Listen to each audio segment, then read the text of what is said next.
Doctora Clara, buenas noches, ¿cómo está? Hola Matías, bienvenido, ¿cómo estás? Muy bien, muy bien. Aquí preparándonos para escuchar al doctor Alirio.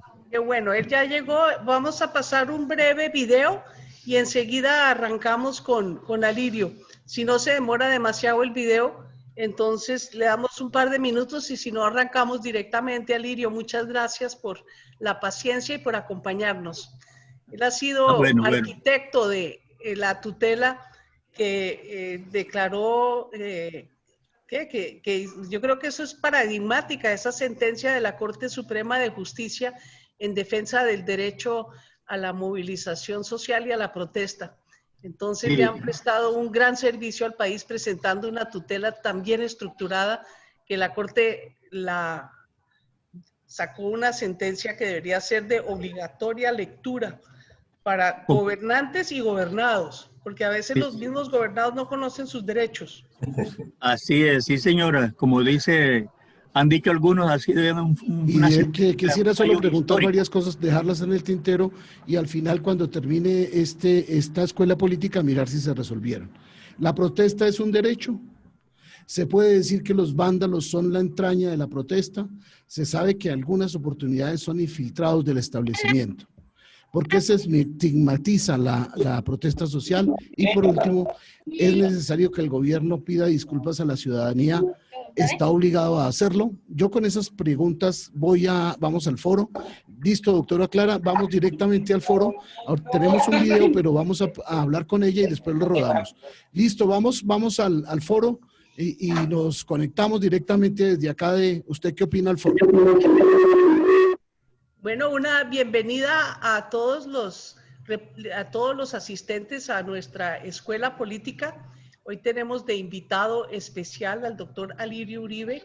Venía diciendo que él es el arquitecto de la acción de tutela que falló el 22 de septiembre en la Corte Suprema de Justicia, amparando el derecho de la ciudadanía a participar pacíficamente en la protesta social y condenando la represión sistemática de la que ha sido objeto durante los últimos tiempos y yo diría durante toda la vida en nuestro país. Alirio, hoy tenemos, como siempre en este espacio, nuestros socios estratégicos de la televisión alternativa con Jorge Caicedo de Santel TV, con Fidel Juez de Salud, de Canal Salud, Salud. y con Darío Salazar. Darío Salazar de Siglo XXI TV.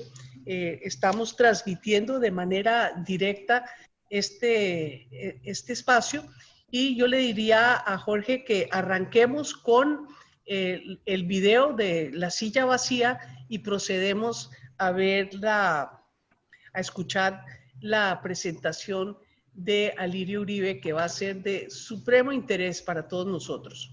Bueno, tenemos un video que ya lo vamos a rodar sobre lo que descubrió La Silla Vacía haciendo una edición de todo el material audiovisual. Entonces ya producción lo está rodando para que lo veamos inmediatamente.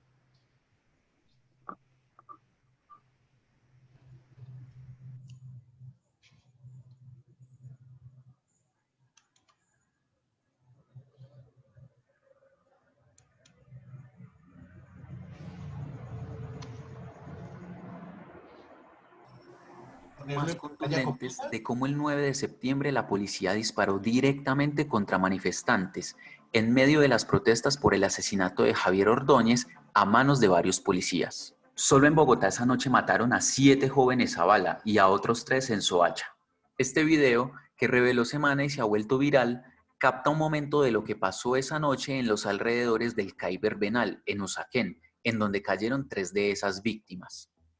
Allí mataron a Haider Fonseca, Andrés Felipe Rodríguez y a Cristian Hernández. En una reconstrucción de los hechos, a partir de 26 videos que hasta ahora se han difundido de manera aislada sobre lo ocurrido en Verbenal, La Silla Vacía logró establecer que esta arremetida a bala de un grupo de policías coincide con el momento en que Haider Fonseca y Andrés Rodríguez caen heridos de muerte, y que a Cristian Hernández, que aquí se ve momentos después de recibir un disparo en la cabeza, lo mataron cuando ya no había protestas. Para entender eso, debemos situarnos primero en la zona donde ocurrieron los hechos. Verbenal es un barrio de clase media-baja ubicado en la localidad de Usaquén, al nororiente de Bogotá, entre la autopista norte y la carrera séptima. Allí las protestas del 9 de septiembre se concentraron en esta calle, la 187, entre el Canal Torca y el Parque del Barrio. El CAI queda aquí, al lado de un parqueadero y frente a una fila de casas. Esta historia comienza con un cacerolazo frente al CAI. A las 6:44 de la tarde los manifestantes se ven arengando pacíficamente. 2 policías están en el CAI.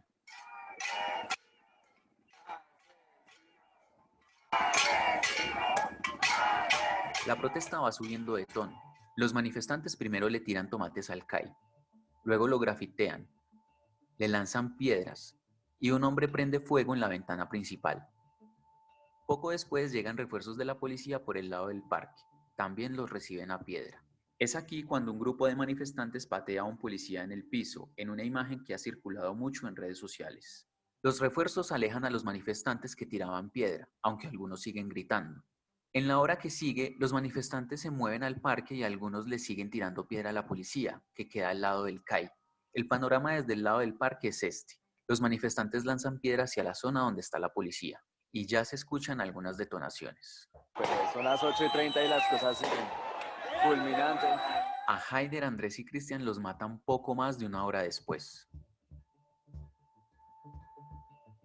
Volvamos a este video de los policías disparando. La silla vacía pudo establecer que coincide con el momento en que Haider Fonseca y Andrés Rodríguez caen heridos de muerte, que es algo que quedó en este video. Ambos fueron grabados al tiempo. La ráfaga de disparos fue aproximadamente entre 9:34 y 9:35 de la noche. Eso es posible saberlo porque hay una transmisión en Facebook desde una ventana que también captó ese momento y arrancó muy poco antes, a las 9:33 de la noche. Al minuto y 57 segundos del video se comienzan a escuchar los disparos de los policías, es decir, a las 9:34 o 9:35 de la noche.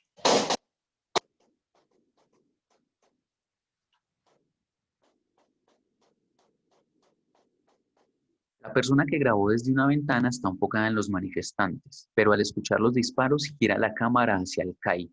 En ese momento se ve que los policías que disparan llegan al grupo que está en la mitad de la calle haciendo una barrera con escudos.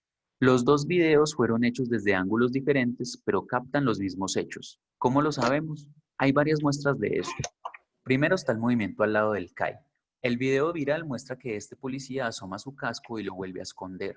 El video de la ventana capta el momento en que eso ocurre. Diagonal está otro policía que también queda en ambas grabaciones.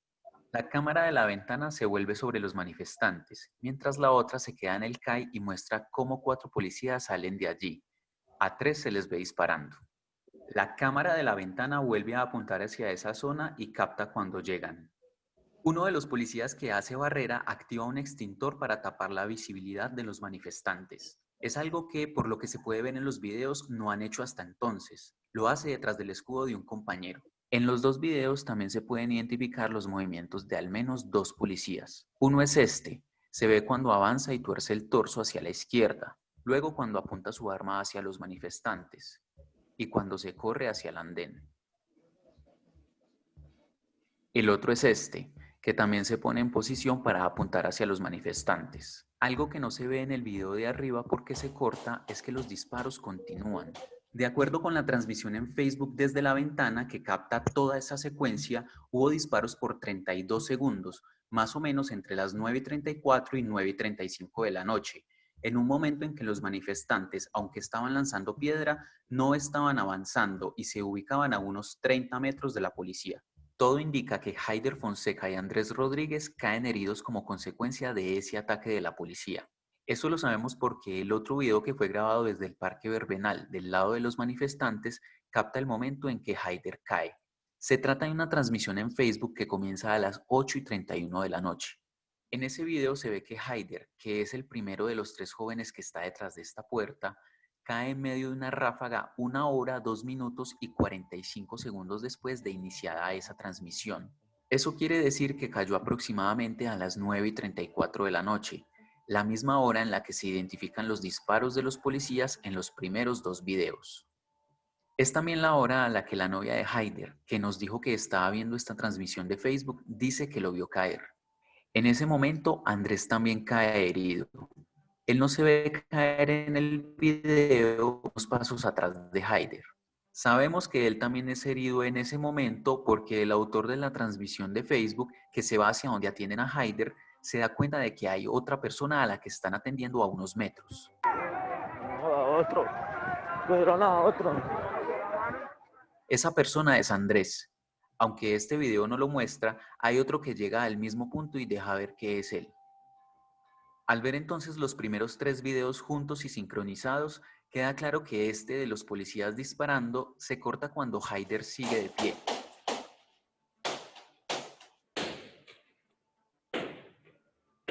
Sin embargo, el de la ventana muestra que los disparos de los policías continúan y que Haider cae en medio de esa ráfaga. Es una muestra clara de que Haider no estaba atacando de ninguna forma a la policía en el momento en que cayó baleado, y de que los policías dispararon directamente a los manifestantes. Haider Fonseca recibió 4 balazos, uno en el codo izquierdo, 2 en la pierna izquierda y 1 en la derecha. Murió más tarde en la Fundación Cardioinfantil. Andrés Rodríguez recibió 1 en el tórax. Murió al día siguiente en el Hospital Simón Bolívar. La policía, después de la arremetida a bala en la que Haider Fonseca y Andrés Rodríguez cayeron heridos de muerte, abandona el CAI y se repliega hacia la zona del Caño. Los manifestantes lo notan y comienzan a avanzar del parque hacia el CAI para quemarlo. 2 minutos después del incendio del CAI, el panorama era este: una calle todavía con manifestantes, pero sin enfrentamientos. La cámara de la ventana alcanza a captar las luces de las motos de los policías, estacionados a unos 150 metros del CAI, detrás del caño. La arremetida en la que matan a Cristian Hernández comienza segundos después.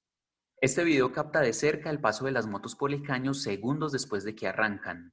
Ahí se escuchan disparos, aunque no logra mostrar fogonazos ni a los policías alzando pistolas. Pero las detonaciones coinciden con el momento en que avanzan hacia donde están los manifestantes y la gente lo advierte.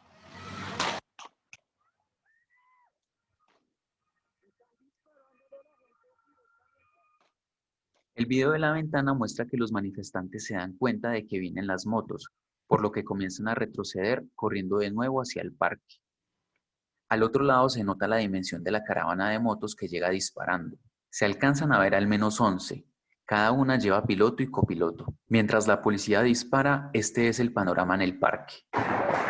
Están dando balas, están dando balas. Pendiente, venga. A Cristian lo matan metros más arriba. No hemos encontrado un video que muestre el momento en que cae, pero justo después de la arremetida a bala de la policía, la transmisión de Facebook desde la ventana muestra que él yace en el piso.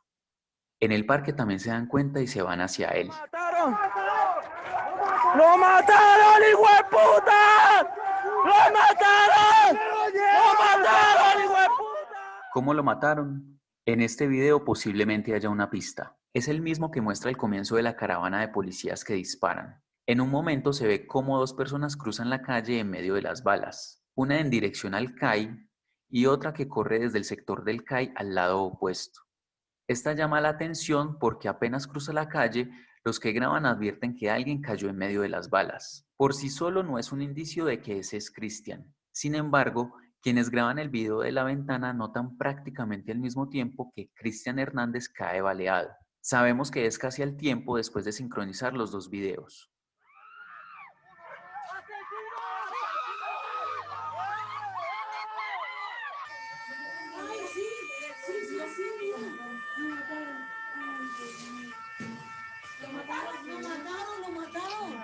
Sí, lo mataron. Lo mataron. Se murió. Otro indicio de que el hombre que corre puede ser Cristian es la trayectoria que sigue al cruzar la calle. Sale cerca a este poste y se ve pasar frente a la fogata que habían prendido desde antes los manifestantes. Aquí sale de foco en el video y es cuando la gente advierte que al parecer mataron a alguien. Este es justo el punto donde cayó Cristian Hernández. Eso se puede corroborar con esta imagen desde arriba captada por el video de la ventana. Se ve que está a unos pasos de esta señal de tránsito, junto a esta marca de cemento en medio del prado del andén y diagonal a la fogata. Por eso hay indicios para creer que la persona que cruza la calle es Cristian Hernández.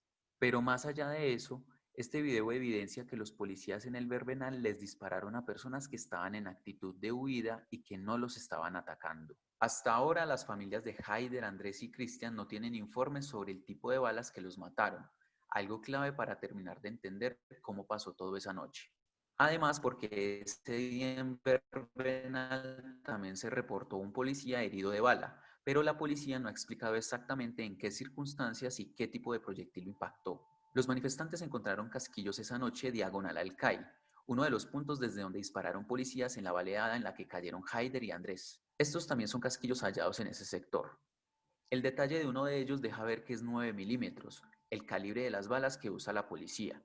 Pero dos expertos en balística y una fuente de la policía le explicaron a La Silla Vacía que no es el casquillo de una bala, sino de munición de pistolas de fogueo que solo detonan pero no disparan nada, o de pistolas traumáticas que disparan proyectiles de goma.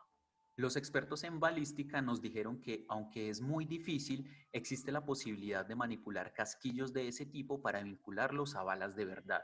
Familiares de las víctimas también ubicaron 2 días después estos casquillos detrás del CAI, que La Silla no pudo verificar de qué tipo de munición eran.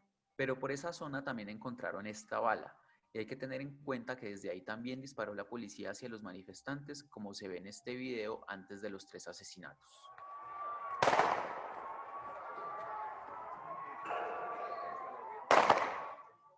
Las investigaciones avanzan y la policía no ha explicado en detalle por qué actuó como actuó en Verbenal.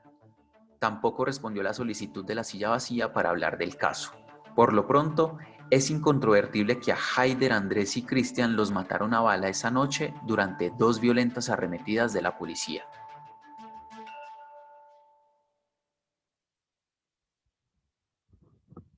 Bueno, doctora Clara, ya queda usted con la palabra y el doctor Alirio para que entremos en este tema tan escabroso. Muchísimas gracias. De verdad queda uno totalmente choqueado después de ver esa sincronización de videos que se convierte en una prueba prácticamente incontrovertible de que no fue ni en defensa propia ni sin premeditación que la policía abrió fuego contra manifestantes inermes. Desde luego que no tenían el mejor comportamiento, no es manifestándose, echando piedra al CAE ni incendiándolo que se hace la protesta social, pero sí se puede ver que dentro de esa exteriorización de sentimiento por el asesinato del joven Javier Ordóñez en la localidad de Engativá, en un operativo policial que todos pudimos ver por video, pues desde luego que eso exalta los ánimos, pero nunca estuvieron en peligro ni la vida ni la integridad física de los policías, y lo que hicieron es totalmente inaceptable, condenable, y hace parte no de un hecho aislado, porque hubo esa noche 7 muertos más en Bogotá y 3 más el día siguiente.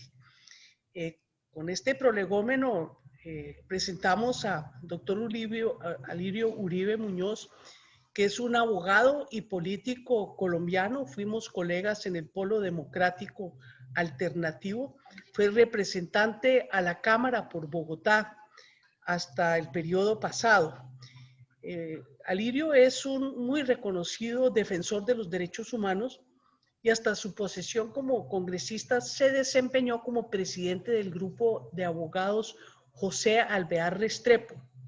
Dentro del campo de los derechos humanos, que ha sido su fuerte, fue miembro durante 23 años de ese colectivo de abogados y vicepresidente de la Federación Internacional de Derechos Humanos desde 1998 hasta el año 2006.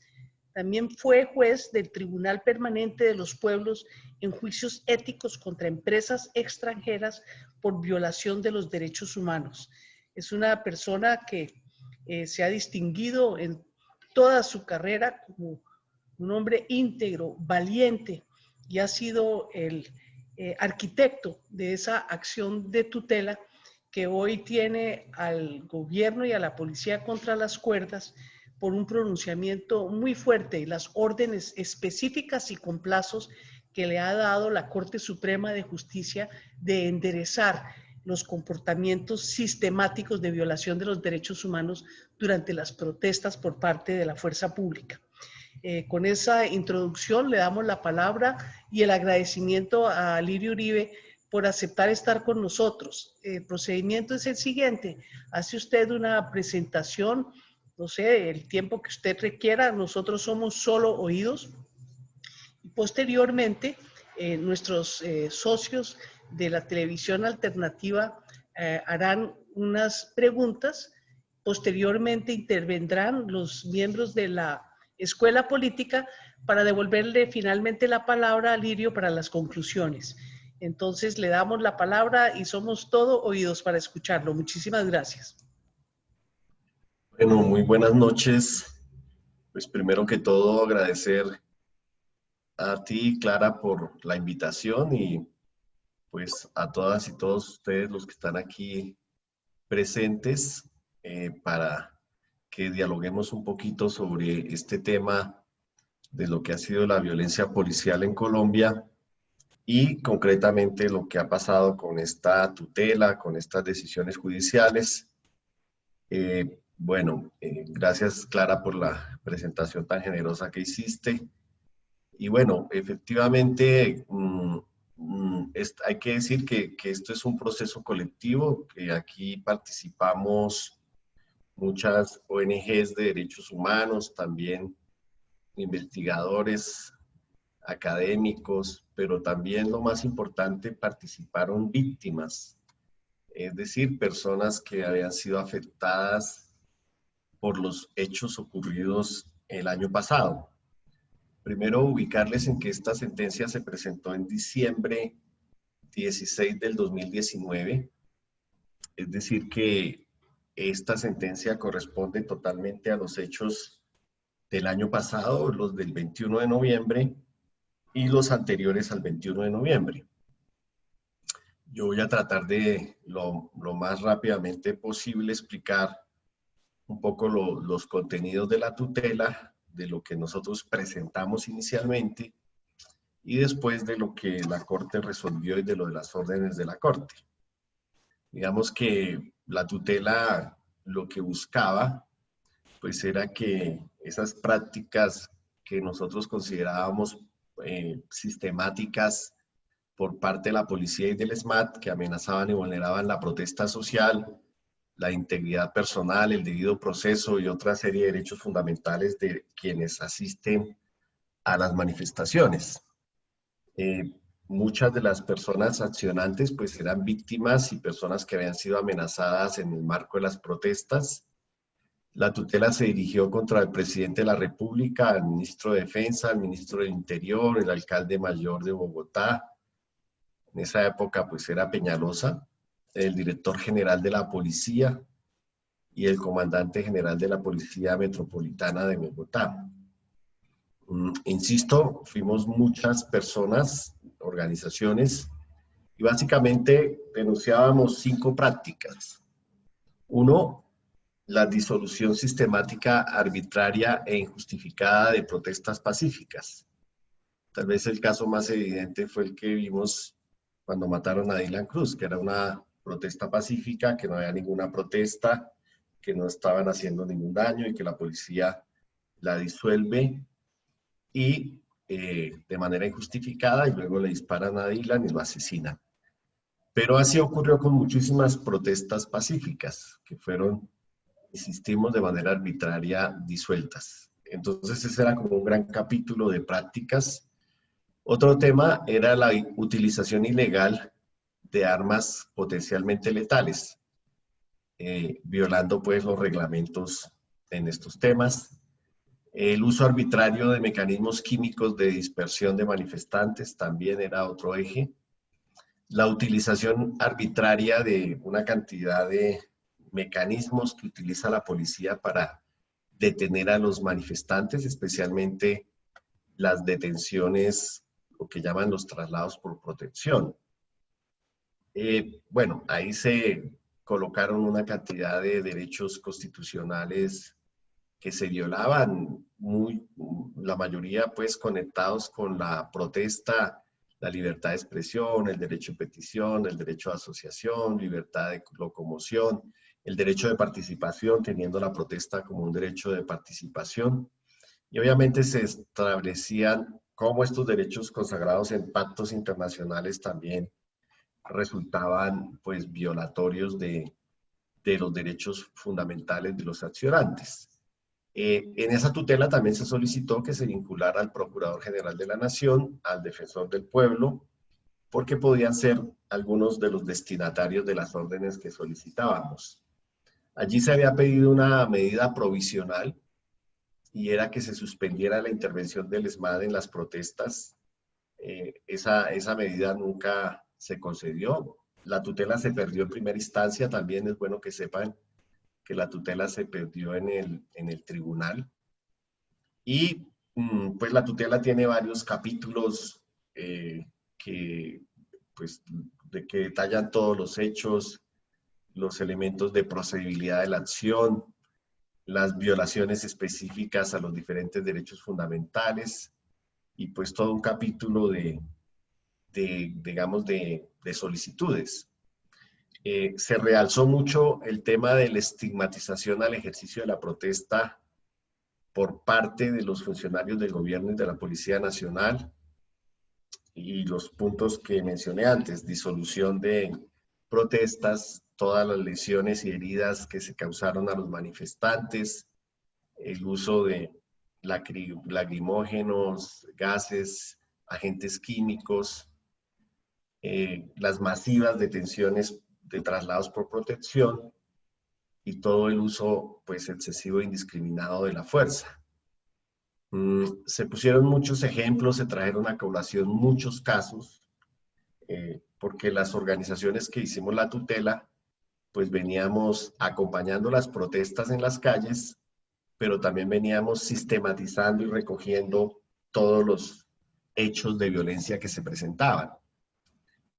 También constatamos cómo el 19 de noviembre el presidente Duque expidió el decreto 2087 por el cual se dictaban medidas para mantener el orden público. Era una especie de decretico de conmoción, de estado de sitio, que se expidió 2 días antes de la protesta del 21 de noviembre. Casi eso no lo conoció el país. El 20 de noviembre, o sea, el día anterior, el gobierno nacional suscribió pólizas antiterroristas diciendo pues que iban a pasar hechos terribles y que también el gobierno por esos días dijo que iban a derrocar el presidente. No sé si ustedes se acuerdan que la finalidad del paro era derrocar a Duque, ¿no? Y entonces hubo toda una campaña mediática para disuadir la protesta, se sacó el ejército a las calles con todos estos decretos, y si ustedes recuerdan, el día anterior al 21 de noviembre se hicieron 37 allanamientos contra organizaciones sociales, organizaciones culturales, organizaciones de jóvenes, todo eso bajo el discurso de que se quería derrocar al presidente. La ministra del Interior, Nancy Patricia Gutiérrez, hizo hashtag después del paro con numeral no pudieron y dijo que se había convocado un paro con base en mentiras y que se había atacado a la fuerza pública. Es decir, fue un plan realmente, ¿no? El director general de la policía en esa ocasión, pero también en ocasiones anteriores, había estigmatizado a los estudiantes, diciendo pues que, como siempre, que estaban infiltrados por las guerrillas. Meses antes de esto, porque el 2019 fue de protestas todo el año, el comandante de la policía había dicho que en 20 universidades públicas habían células del ELN, bueno, una cantidad de cosas. Se ilustraron los casos, caso por caso, en diferentes puntos, en diferentes fechas, de las disoluciones de las protestas pacíficas, de cómo se habían presentado esas disoluciones. Es decir, aquí la idea que hay que tener clara es que cuando hay una protesta pacífica nadie puede hacer nada, absolutamente nada, y que está prohibido disolver las protestas pacíficas. O sea, cuando hay una protesta pacífica nadie puede hacer absolutamente nada como autoridad. También denunciamos allí la práctica de algunos casos que yo estoy representando, pero fueron 22 casos de jóvenes que fueron mutilados, que perdieron los ojos por balas de francotiradores al rostro, a los jóvenes que estaban en las protestas. Ahí también pues se documentaron esos casos y otra cantidad de hechos. Es tener claro que en ese periodo de protestas hubo más de 1.600 detenciones, hubo más de 500 heridos, bueno, y hubo pues la muerte de Dylan y mucha gente lesionada. Documentamos esos tratos crueles, inhumanos, degradantes que se dieron también durante las detenciones. Incluso casos de mujeres que fueron desnudadas, niñas que fueron desnudadas, bueno, casos de violencia. Y incluso también ataques a la gente que tenía los chalecos de derechos humanos que acompañaban la protesta. Una chica, Alexandra, me acuerdo que le dispararon acá, o sea, le iban a sacar el ojo. Lo que pasa es que no apuntaron bien, pero pues quedó con un hematoma acá, pero iba dirigido al ojo. Entonces, y era una defensora de derechos humanos con chalecos acompañando la protesta. Todo eso pues ocurría en el marco del acompañamiento de todas estas manifestaciones. También documentamos los casos con la FLIT de 47 agresiones que se presentaron contra la prensa, contra los periodistas, 58 periodistas agredidos. Es decir, que la policía y el SMAT también atacan los periodistas para evitar que documenten la violencia policial, que graben la violencia policial. Por supuesto, la tutela tiene todas las cosas de forma, la legitimidad por activa, la legitimidad por pasiva, por qué el presidente de la República, por qué el Ministerio de Defensa, por qué la Alcaldía Mayor de Bogotá, bueno, las competencias de todas estas entidades y por qué sobre ellas había que hacer pues la acción de tutela misma. Y justificábamos pues la legalidad de los hechos, por qué era un mecanismo principal y no subsidiario, bueno, todo lo que hay que alegar al momento de que se hacen las tutelas, la importancia de la inmediatez para que el juez de tutela protegiera los derechos constitucionales, porque no era un hecho superada la violencia policial en la medida en que se seguía repitiendo en muchas ciudades del país, no solamente en Bogotá, sino también en Cali, en Medellín, en Barranquilla, bueno. Y obviamente le hacíamos también unos fundamentos de derecho frente a todo lo que fue la creación del SMAT y las reglas de comportamiento, los protocolos, bueno, cómo se violaban por esas prácticas, digamos, sistemáticas de la policía para violar el derecho a la protesta durante el paro nacional. Y bueno, todos los malos usos de las armas no letales que el SMAT las utiliza de mala fe y se vuelven letales, cómo esa disolución de las protestas inhibe las libertades de expresión, de reunión, de circulación. Bueno, sustentamos las directrices que hay para la disolución de las protestas, que insisto, las protestas en principio son intocables y hay resoluciones como la 320 del Ministerio de Defensa, pues donde es claro que ninguna protesta pacífica puede intervenirse ni disolverse. Entonces, probábamos pues cómo se desconocían todos estos derechos con las diferentes prácticas. Yo estoy haciendo un recorrido así muy rápido y concluíamos cómo la Policía Nacional, especialmente el SMAT, afectaba esos derechos de manifestación pública combinados con los derechos de expresión, de circulación y bueno, todo lo demás. La tutela con todos sus anexos, eso tiene más de 388 páginas. Mirábamos cómo se habían afectado con armas la vida y la integridad personal, cómo esas armas potencialmente letales eran muy peligrosas en el ejercicio de la protesta. Traíamos estudios nacionales e internacionales sobre las armas mecánicas cinéticas, los agentes químicos, las acústicas y lumínicas, las armas, los impactos, los dispositivos de control eléctrico, bueno, los proyectiles de energía cinética tipo Big Bang y cómo eso ha matado miles de personas en el mundo. Y hay estudios científicos, técnicos, bueno. Por eso fue que la tutela ordenó suspender pues, las escopetas calibre 12 de manera definitiva, porque realmente hay documentados cientos de casos.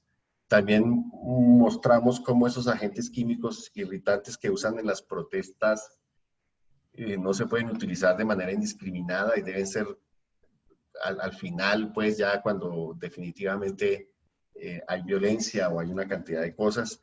Y presentábamos estudios también del impacto de ese tipo de armas, de las taser también, como Naciones Unidas ha dicho que las taser son tortura, constituyen tortura y pueden matar, como lo hemos visto. Hicimos todo un análisis de la utilización irreglamentaria de las armas letales por parte menos letales. Todas pueden ser letales, ¿no? Un bolillo, pues si lo cogen a golpes de manera permanente, pues lo mata, ¿no? Entonces, todo el principio de precaución en el uso de la fuerza en el marco de las protestas, bueno, y así pues seguimos dando toda la argumentación para concluir que en los escenarios expuestos había un patrón sistemático de uso innecesario y desproporcionado de la fuerza para disolver esas manifestaciones y eso se traducía pues en una cantidad de violaciones de derechos humanos. Mostramos también todas las detenciones, como les decía, hicimos el análisis de la Corte Constitucional sobre cuáles son los traslados por protección, cuáles son las condiciones y obviamente queda claro que las detenciones en las protestas no son traslados por protección, los traslados por protección son precisamente para proteger a una persona o a un tercero, a alguien que está en estado de indefensión o a alguien que deambula gravemente en estado de conciencia que no puede tener un orden mental adecuado o que tiene efectos de bebidas alcohólicas o psicoactivas que le impiden pues determinarse, bueno, o personas que están involucrados en riñas y están ebrios o drogados, bueno. Digamos que esas condiciones del traslado de protección pues no se dan en la protesta. Entonces lo que se hacen son capturas ilegales, capturas arbitrarias, detenciones arbitrarias para castigar a quienes ejercen el derecho a la protesta. Y ahí se hace pues todo el análisis jurídico, jurisprudencial sobre el tema de que una persona pues para que pueda ser capturada se necesita una orden judicial escrita por un motivo previamente establecido en la ley y que estas capturas, digamos, administrativas son ilegales y que pues se utilizaron de manera permanente y que obviamente eso causa miedo, eso restringe el derecho constitucional fundamental a la libertad de las personas, al debido proceso y bueno, el derecho mismo a ejercer la protesta. Digamos que todo esto se analizó jurídicamente de manera muy juiciosa y se explicaba por qué el juez constitucional debía entrar a proteger esos derechos.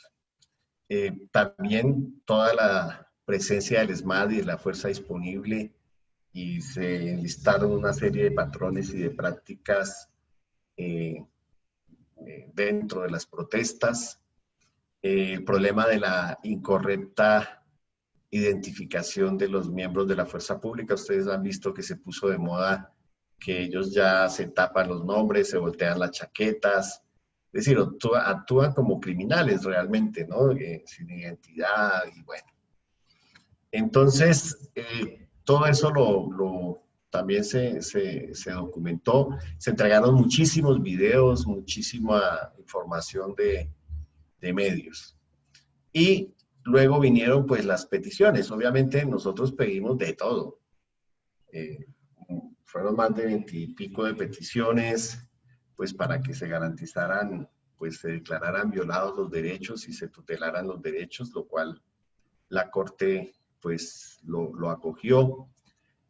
Habíamos solicitado lo de la mesa de trabajo que de manera exclusiva estudiara todo el uso de la fuerza por parte del SMAT, que las organizaciones sociales de manera participativa pudieran discutir esos protocolos y esos manuales de intervención de las protestas, que la Defensoría del Pueblo y la Procuraduría General de la Nación acompañaran las protestas, pero también que acompañaran los procesos de diálogo y de negociación. Yo no sé si ustedes saben que el Comité Nacional de Paro jamás se ha sentado a negociar con el gobierno porque ni siquiera nos pusimos de acuerdo en el nombre de la mesa, mucho menos en revisar los 100 puntos del pliego o los 8 puntos del pliego de emergencia. Se pedía también que se abstuvieran de ordenar la disolución de facto de las protestas, que los policías y el SMAT se abstuvieran de hostigar verbalmente o físicamente a los manifestantes. Bueno, que se aplicara la resolución 1190 sobre protesta y se convocara la Mesa Nacional para manejo de la protesta. Que se ordenara a las autoridades abstenerse de usar el traslado por protección de acuerdo al... Por ejemplo, esto la Corte no lo ordenó. Claro que muchas de estas peticiones se supone que deben salir en lo que hay que hacer. O sea, ahorita explico las órdenes. Abstenerse de utilizar cualquier tipo de armas de fuego, cortopunzantes en el desarrollo de las protestas. Solicitábamos, voy en la petición 10ª, que se abstuvieran de usar armas con proyectiles de energía cinética, granadas de autodestruimiento, agentes químicos irritantes, camiones hidratantes. Bueno, en el desarrollo de la demanda habíamos mostrado cómo todo esto causaba lesiones. Abstenerse de lanzar los cartuchos directamente o las granadas de gas contra las multitudes o contra las personas, a la cara, al rostro, bueno. Abstenerse de utilizar armas que son menos letales, pero usarlas de mala fe para herir o matar a los manifestantes, como ha ocurrido en muchas protestas. Abstenerse de utilizar la fuerza contra niños y niñas y adolescentes o con personas con discapacidad, como lo hemos visto y como se acreditó también. Bueno, todo el tema de... bueno, el tema de la infiltración de las marchas, o sea, que se ordenara que los miembros de la fuerza pública vestidos de civil, o sea, que no se ordene esas infiltraciones de civiles disfrazados de manifestantes, policías disfrazados de manifestantes. El tema de las grabaciones, que a la gente no se le quiten las cámaras, los teléfonos, no se les, bueno, la protección a la prensa, las medidas de emergencia de atención física y mental, porque también en muchos casos hemos visto que la gente muere por falta de atención oportuna.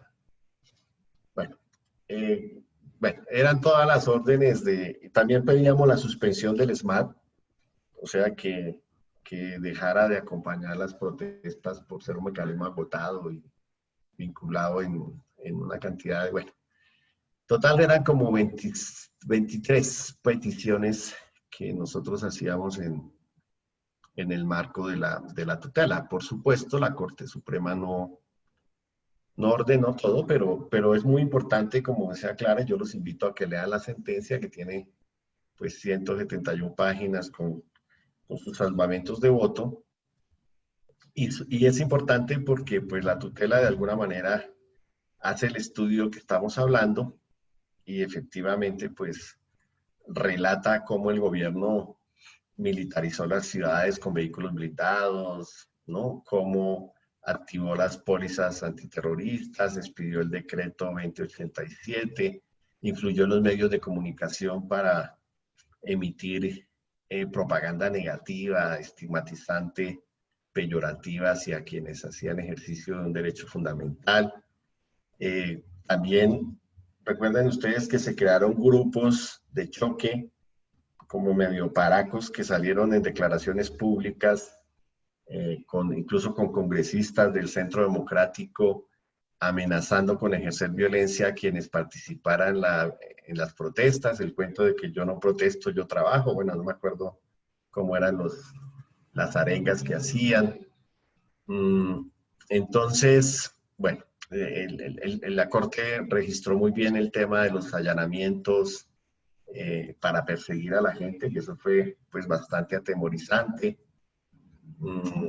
Lo que se movió en redes sociales de no paramos, avanzamos, bueno, toda la vaina mediática de que se iba a tumbar al ministro, al presidente, perdón, que se iba a hacer un golpe de Estado.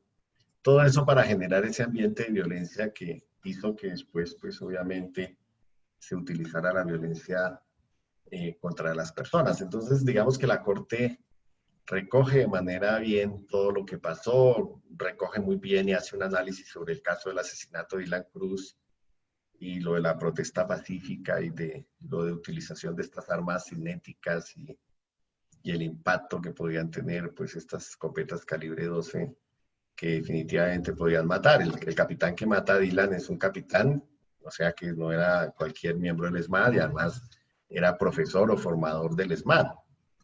Entonces, pues indudablemente era evidente que ese mal uso se puede hacer por cualquier miembro del ESMAD independientemente que tenga o no la capacitación, y que ese día pues se había dado la orden a parecer por la alcaldía o por el comandante de policía de Bogotá de disolver todas las protestas en Bogotá. Entonces, bueno, y voy cerrando con porque ya llevo 25 minutos, esto se pasa muy rápido, con las órdenes. Y ahí es donde empezamos a tener problemas, ¿no? Porque una de las primeras órdenes, la orden número 4, pues era pedirle al ministro de la Defensa que pidiera perdón. Y ustedes vieron que el ministro de la Defensa, pues, se remitió a una declaración que había dado el 11 de septiembre, las sentencias del 22 de septiembre, es decir que se retractó según él 11 días antes, ¿no? Entonces la primera decisión del fallo era revocar la sentencia anterior, porque la sentencia anterior no había tutelado, había negado la tutela. La segunda orden pues fue decirle a los que tutelamos, o sea, al gobierno nacional, al presidente, al ministro de Defensa y demás, que se abstengan a futuro de hacer o de cometer las conductas que denunciamos en toda la tutela. La tercera orden fue, que es la única que han cumplido hasta ahora, que es lo de que en 48 horas siguientes en todos los ministerios y todas las entidades públicas que fueron accionadas y demás, se hiciera pública la sentencia, que eso ya nos han notificado que ya lo hicieron.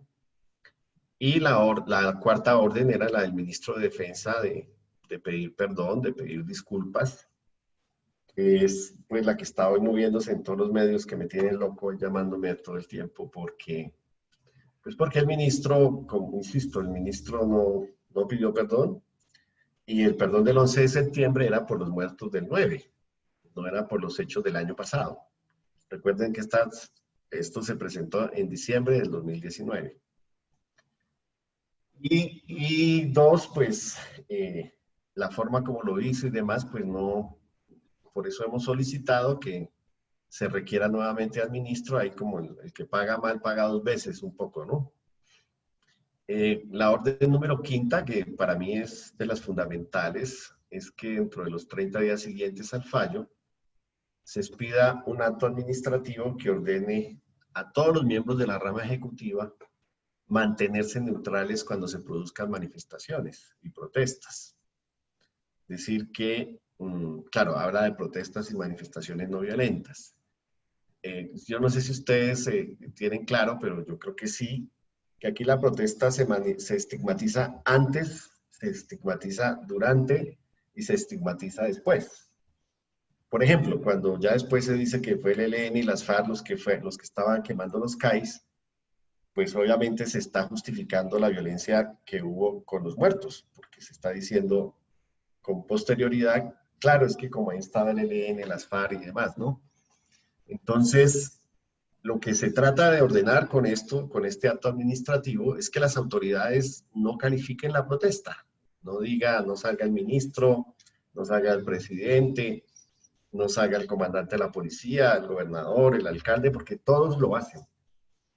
Autoridades, sobre todo del Poder Ejecutivo, que salen públicamente a descalificar, a señalar, a estigmatizar, a decir que esas protestas son infundadas, que bueno, todo lo que ustedes escuchan siempre, y que por lo tanto en esa mesa de trabajo se reestructuren también las directrices relacionadas con el uso de la fuerza en las manifestaciones pacíficas.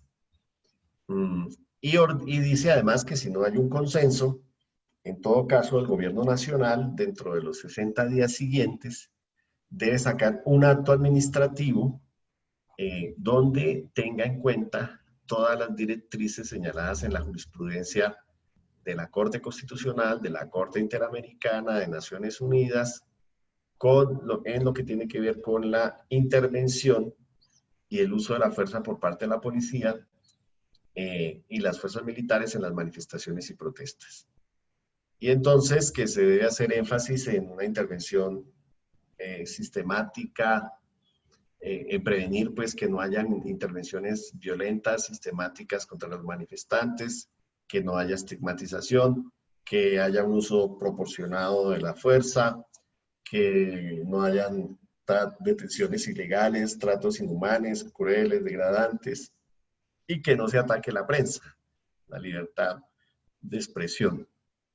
Bueno, y también dice que se debe sacar un estatuto de reacción, uso y verificación de la fuerza legítima del Estado y protección del derecho a la protesta pacífica y ciudadana.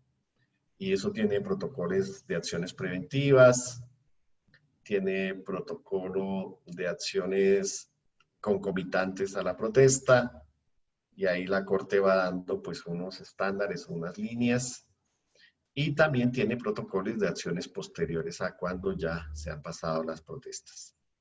Que todo esto va a tener un acompañamiento, una veeduría ciudadana, bueno, todo lo que es lo que nosotros estamos haciendo pues como una matriz, porque las órdenes no solamente están en la parte resolutiva, sino que están atrás también en los contenidos de la sentencia.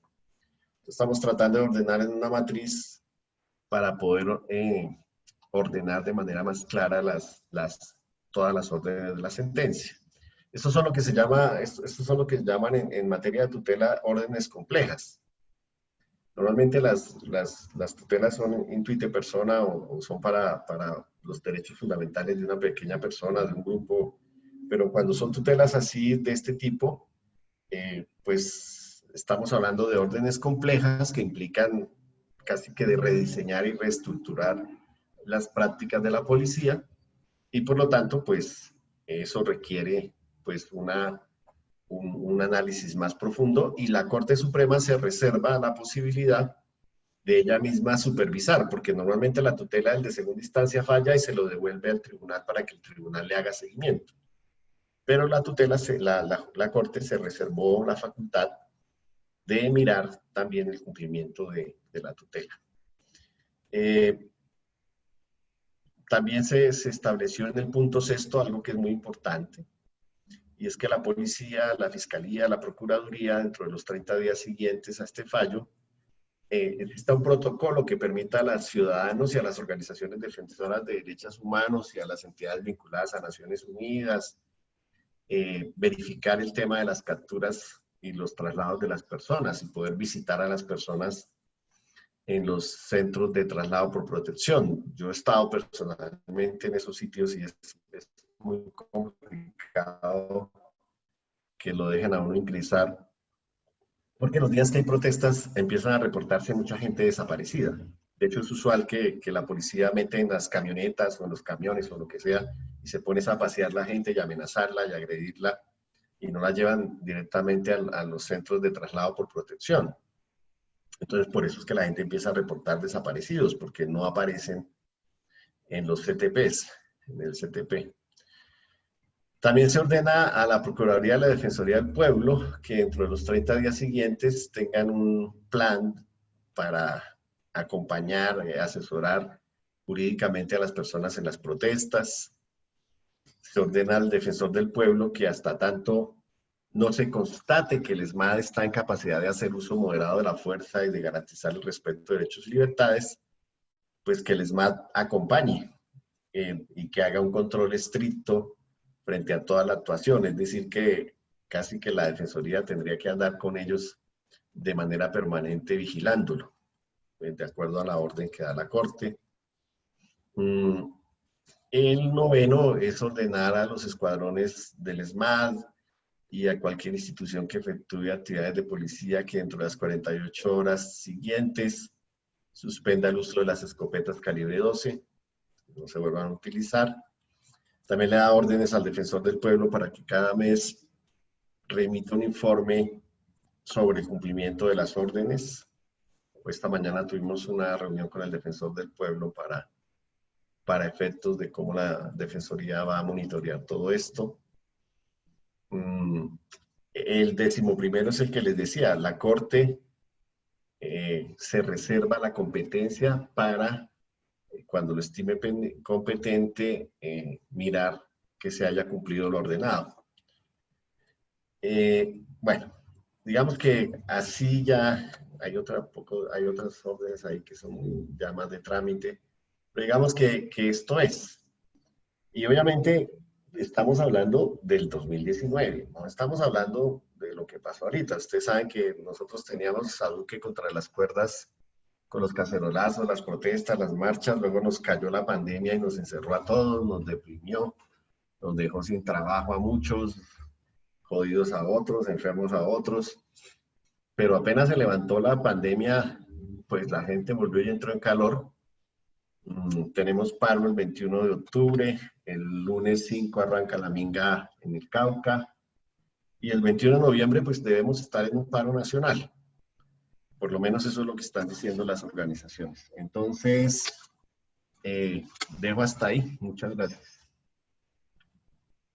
Muchas gracias, Alirio, por esa paseada por una sentencia tan compleja y tan llena de vericuetos y tan importante para la defensa del derecho de libre expresión, uno de los cuales derechos de libre expresión es la protesta y la movilización ciudadana. Me parece que lo que nos ha descrito en la cátedra de hoy, Alirio, es una cátedra verdaderamente obligatoria para todos los ciudadanos y desde luego ojalá lo leyeran todos los que ejercen algún tipo de autoridad policial en nuestro país, desde el presidente de la República hasta el último policial. Yo no puedo dejar de hacer un comercial, Alirio, porque cuando estuve al frente de la Secretaría de Gobierno y después de la alcaldía en los gobiernos democráticos del Polo, en la capital de la República, todo lo que está en esa sentencia lo hacíamos sin que nadie lo mandara, porque es la obvia actitud democrática que se tiene que respetar en cualquier sociedad, y lo hacíamos no solamente para las manifestaciones como las de los estudiantes de la MANE, que eran que uno simpatizaba con ellas, sino también con las movilizaciones que organizó el uribismo. Se recordarán la famosa marcha del 4 de febrero en contra de las FARC. Nosotros no había movilización anunciada o no anunciada de la que no tuviéramos noticia antes de que se realizara. Si no venían directamente a informar al gobierno, los buscábamos para que los dirigentes se sentaran con nosotros para hacer acuerdos, para dialogar sobre cómo íbamos a proteger la protesta y cómo íbamos a estimular la autoprotección por parte de los que se movilizaban. Nosotros, por ejemplo, el ESMAD nunca apareció en ninguna de las movilizaciones mientras yo estuve a cargo por una razón muy sencilla. Desde luego que estaba cerca, pero la instrucción era que no lo vieran porque su sola presencia parece estimular la agresión de la gente, es una provocación. Entonces no se podían acercar a menos de 200 metros de cualquier movilización o protesta y fuera de la vista. No podíamos tampoco prescindir, porque con la cantidad de sabotajes y de infiltraciones y de cosas que suceden en las protestas, uno estaba seguro que si no tenía el SMAT cerca, hasta ellos mismos podían provocar una situación en que era necesaria su contención. Pero la realidad es que el diálogo ciudadano y con los dirigentes entre autoridades, policías y organizadores de las movilizaciones y protestas es fundamental antes, durante y después para evaluar qué funcionó, qué no funcionó y qué se puede mejorar. Nosotros registrábamos a cada policía en presencia de la Defensoría del Pueblo para garantizar que no saliera nadie armado con nada a las manifestaciones, porque casos se habían presentado. La cultura de la fuerza pública no es la mejor y la verdad es que nosotros logramos garantizar y proteger el derecho a la movilización y protesta y también la desobediencia civil, porque es que no es solamente la protesta pacífica, hay desobediencia civil que incumple unas normas de policía, pero en búsqueda de la atención debida a un sector minoritario que no está siendo atendido por la autoridad pública. El caso de la toma de los desplazados del Parque del Tercer Milenio, que llegaron a ser más de 7,000, y logramos que se retiraran pacíficamente previa a una negociación que condujo al cambio de la política pública nacional frente al desplazamiento forzado en nuestro país, porque así es como se logran los avances, pero tiene que haber voluntad política de darle un tratamiento dialogado y democrático a la inconformidad ciudadana y no el tradicional golpe de represión y de estigmatización, porque obviamente uno entiende por qué lo hacen.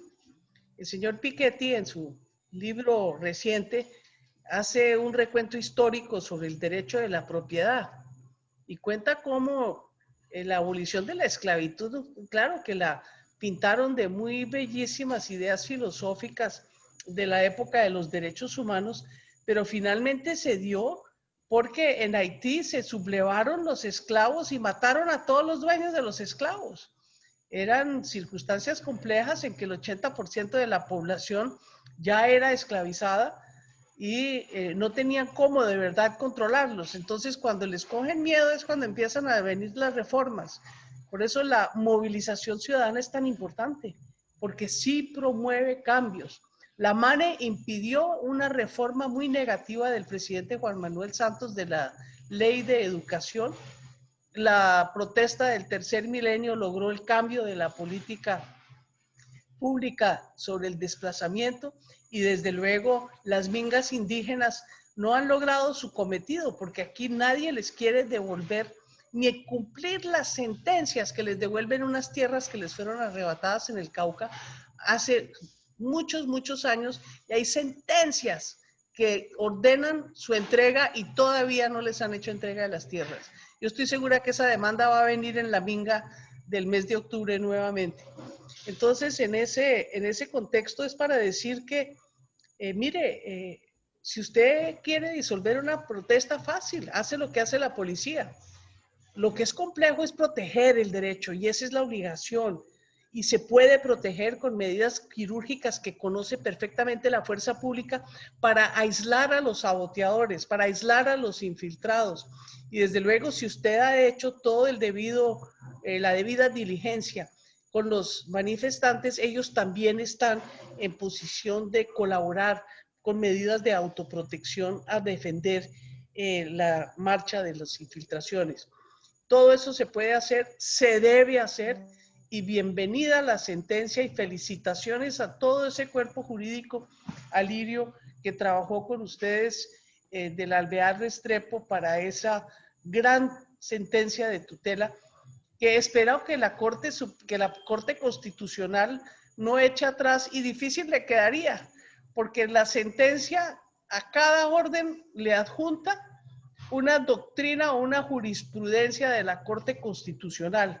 Entonces, difícil pensar que la puedan echar para atrás, pero ya sabemos que poderes hay ejerciendo presiones para que eso sea así. Yo quisiera ahora escuchar de nuestros socios y colegas de la radio alternativa sus visiones sobre esta importantísima discusión de la represión de las protestas, y me gustaría empezar con Jorge Caicedo de Santel Radio TV, continuar con el colega, creo que primero siempre interviene Fidel Juez de Canal Salud, y terminamos con Jorge Salazar de Siglo XXI Televisión. Gracias, doctora Clara. Pues yo primero quiero saludar al doctor Alirio.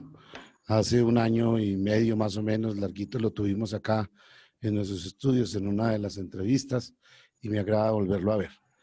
Quisiera que esa tutela del 21 de noviembre del 2019, pues que acaba de salir la sentencia, sea aplicada a todos estos nuevos hechos, porque pues hay mucho que aplicar de esa sentencia a este proceso. Y tengo varias preguntas para dejar en el tintero que él pueda, pues que escoja de algunas ahí que pueda resolver y que nos pueda ayudar a dilucidar para que los televidentes de radio y televisión en esta alianza con los medios alternativos, pues se hagan una idea de todo este tema. Entonces, la primera pregunta parece muy sencilla, pero uno se la hace como ciudadano. Entonces, ¿qué o cuál tipo de protesta es un derecho? Porque es que siempre uno oye que cuando se va a protestar, todas las protestas que uno oye, como que ninguna tiene derecho, me pareciera a mí. Yo todavía no he salido a la primera, pero quisiera salir a alguna en la cual yo considere que estoy ejerciendo un derecho. La segunda pregunta, ¿se puede decir que los vándalos son la entraña de la protesta? ¿O se sabe que en algunas oportunidades se ha deducido son infiltrados del establecimiento y de las mismas fuerzas armadas o militares o policiales que participan? ¿Por qué y quién estigmatiza la protesta social? Debe haber un interés de algún tipo que la protesta social, como usted lo mencionó en todas sus 3 fases, sea estigmatizada. ¿Quién lo hace? ¿Por qué lo hacen? ¿Cuál es el objetivo principal de ese tema? ¿Es necesario que el gobierno pida disculpas a la ciudadanía? ¿Usted lo tocó? ¿Está obligado el gobierno a hacerlo?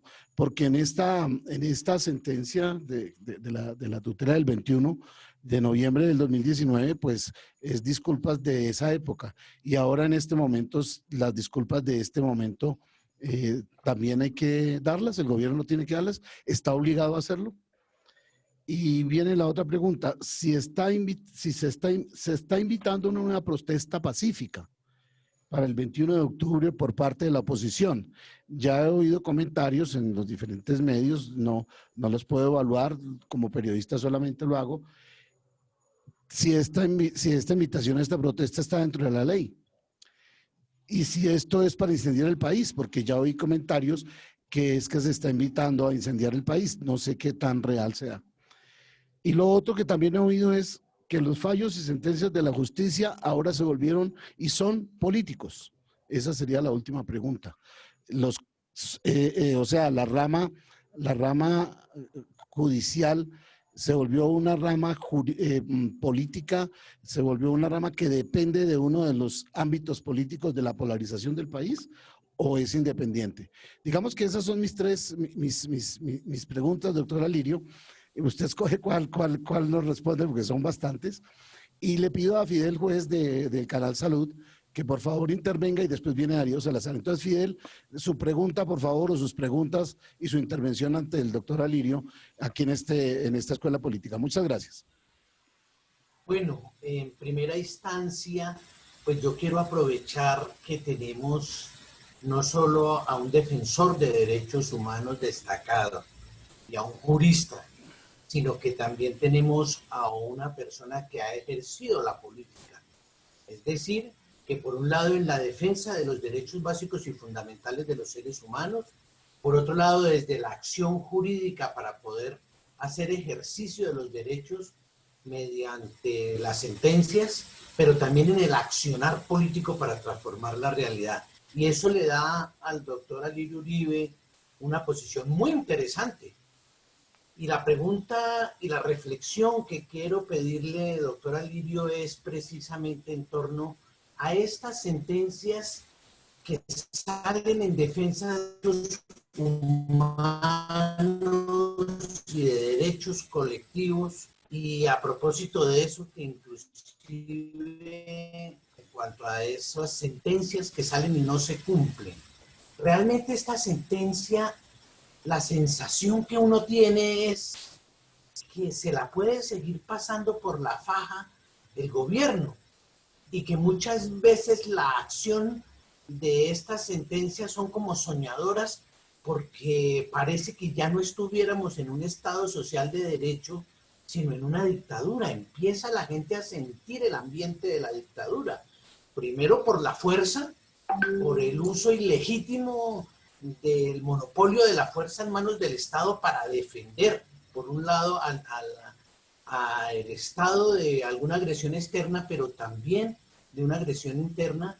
Y entonces empezamos a ver que esta fuerza parece que ya no responde a ese interés colectivo, al interés humano, sino que además responde a defender unos intereses de una clase económica y política empotrada en el Estado, y eso empieza a parecerse mucho a lo que se criticaba del país vecino de Venezuela, y entonces uno le pregunta al doctor Alirio Uribe en su experiencia, usted además de la sentencia, con su visión política y defensor de derechos humanos, ¿a dónde cree que estamos con esta defensa? ¿Se va a cumplir?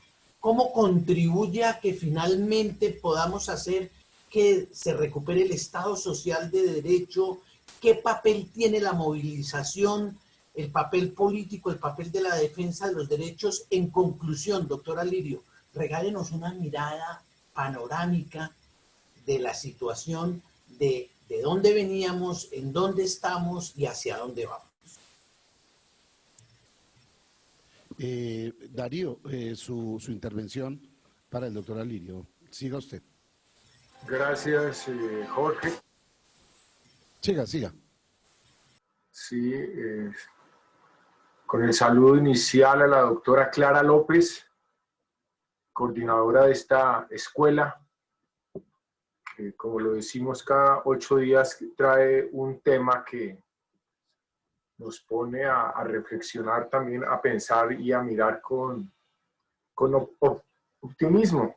No podemos decir con pesimismo porque realmente, doctor Alirio, muy buenas noches y muchas gracias por compartir con nosotros esta victoria jurídica, porque realmente no se había puesto en el escenario o incluso no se había cuestionado las formas de actuación de la fuerza pública frente a la protesta.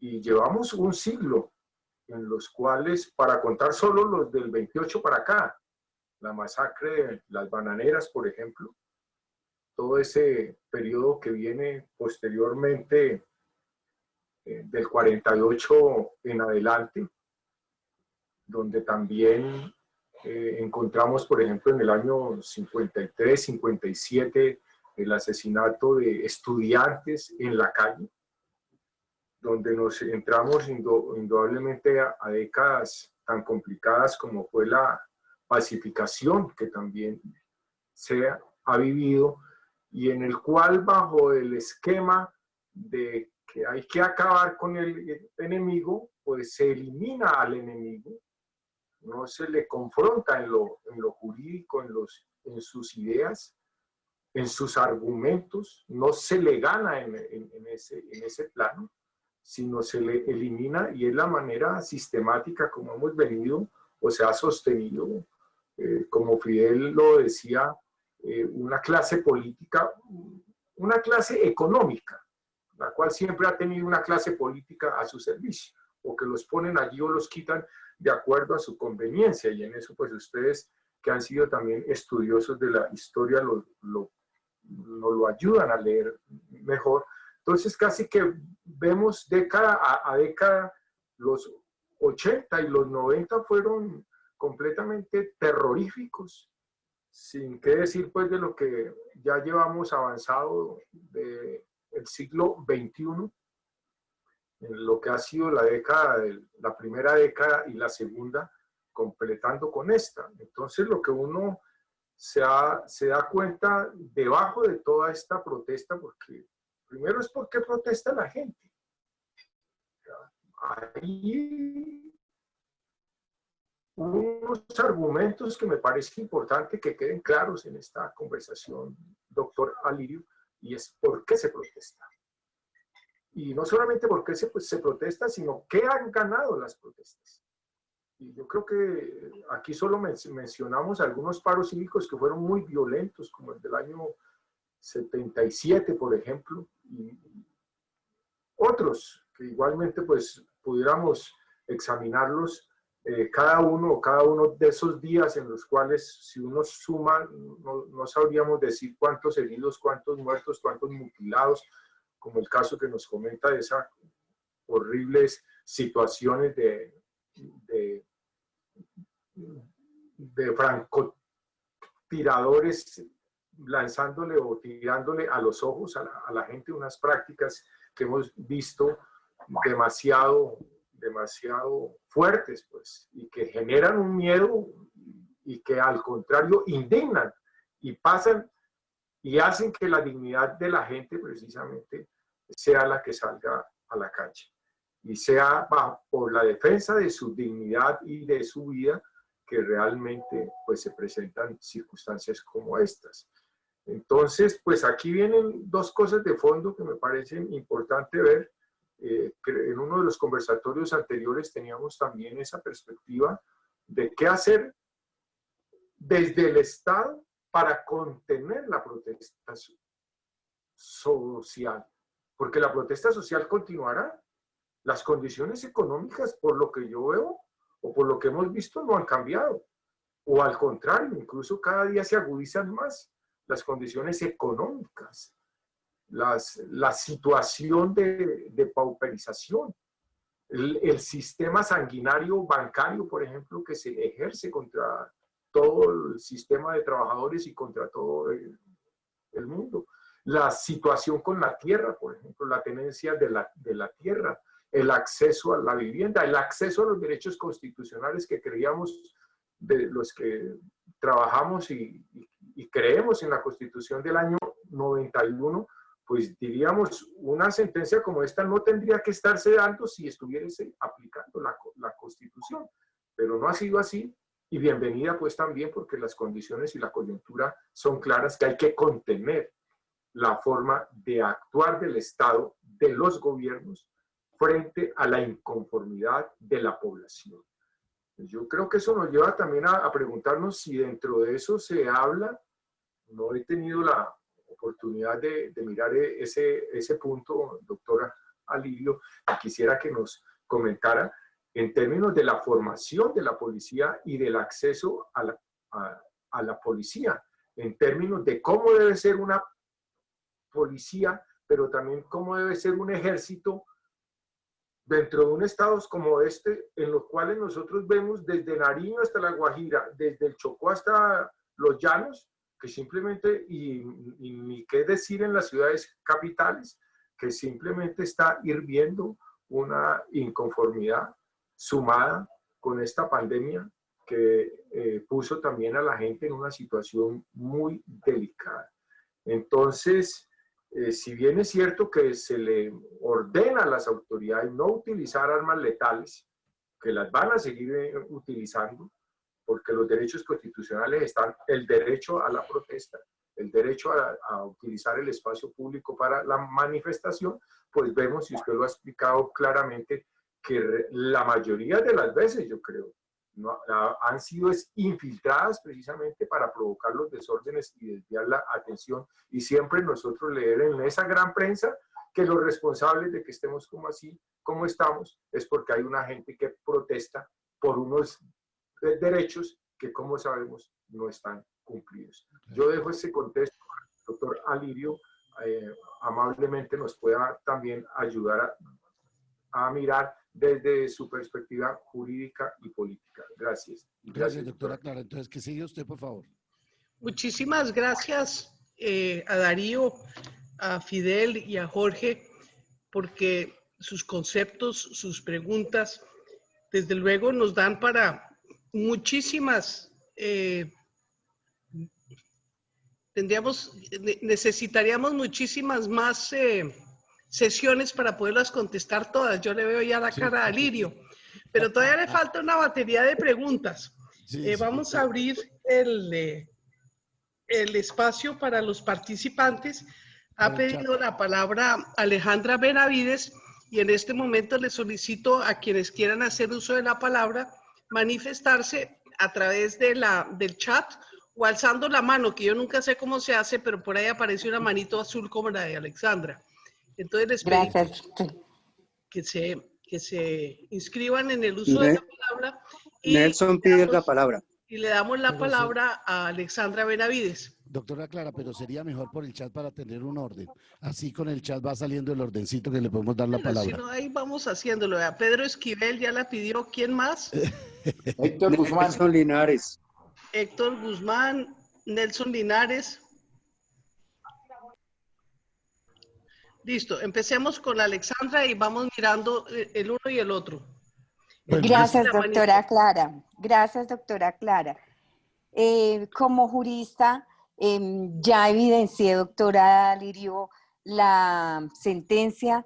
Creo que coincidimos en que acá se trata de la protección al ciudadano.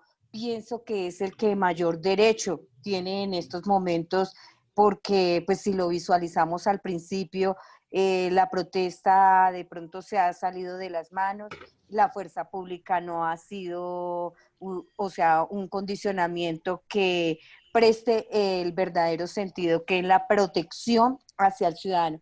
Doctora Lirio, hay algo que me preocupa y que de pronto lo he escuchado a muchos ciudadanos en la calle, los televidentes de Santel.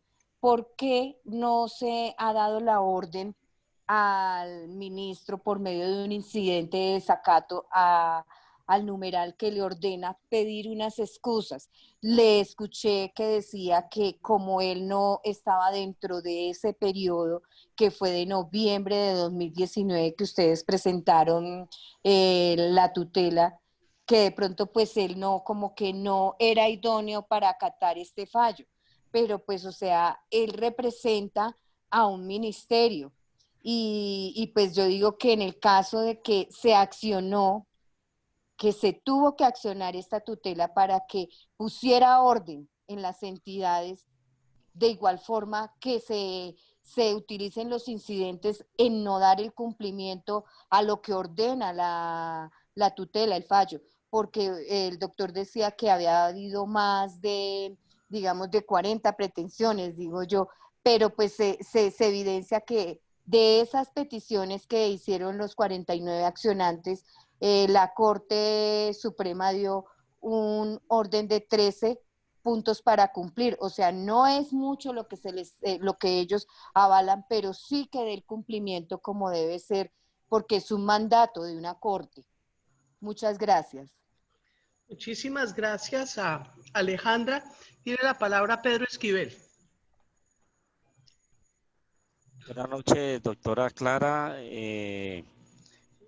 Saludar al doctor Alirio Uribe y agradecerle por esa magnífica ilustración de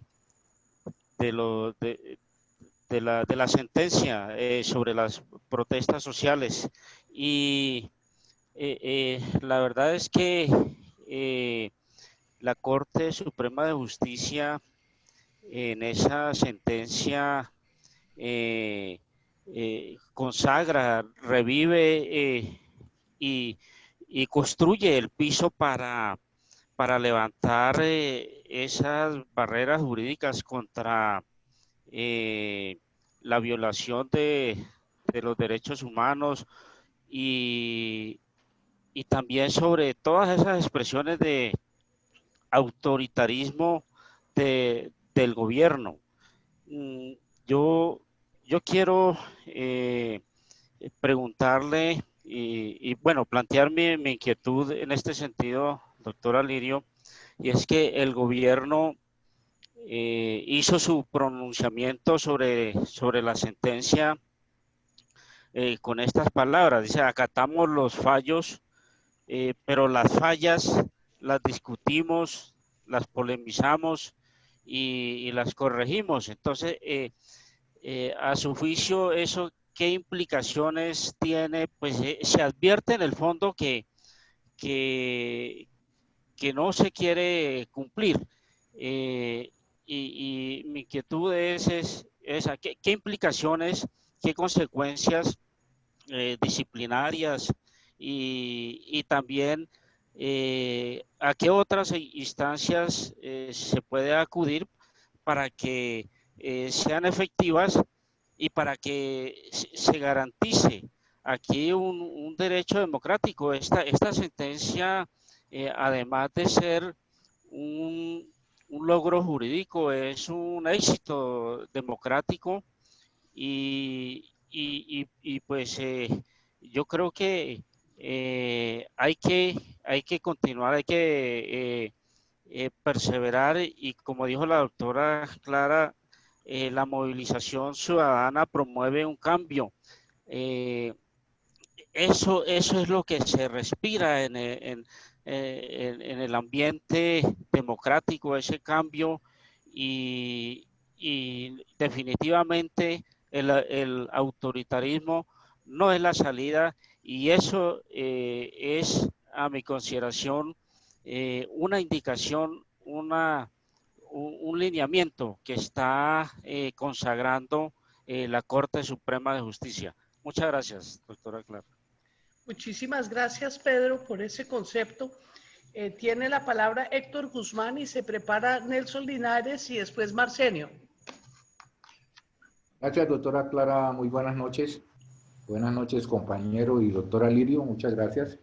Yo básicamente, después de la intervención del doctor Lirio, quiero plantear como unas 3 preguntas con relación al tema. Hace poco, precisamente, la policía, según las noticias, se rehusó a entregar precisamente pruebas de los uniformados que dispararon en esa noche fatídica, hasta el punto que parece que le tocó intervenir al procurador, pero hasta el momento todavía no dicen si van a entregar esas pruebas o no las van a entregar. De ahí surge la pregunta, es decir, si eso no se hace, como prácticamente uno considera que no lo van a hacer, o lo van a hacer de una manera burlesca o evasiva, tan es así que el ministro, precisamente cuando le ordenan que tiene que pedir perdón a la ciudadanía, se hace loco, en fin.